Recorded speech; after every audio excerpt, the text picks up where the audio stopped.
I'll guide you through Stripe's official secure help center and live chat channels to get reliable 24/7 support without using unverified third-party portals. If you're ready, click the like button. Let's get started. First, navigate to the Stripe Support Center at support.stripe.com.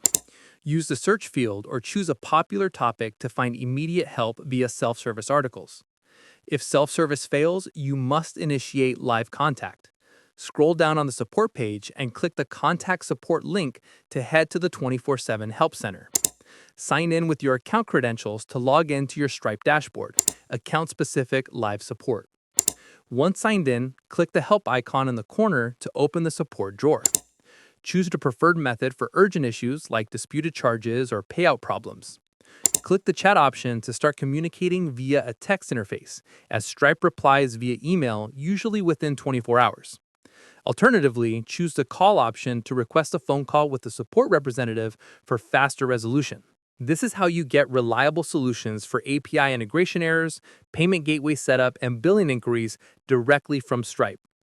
If you have any queries or input, comment below and I'll respond. Click this card for a curation of our best video tutorials and check the description below for more. Thanks for watching.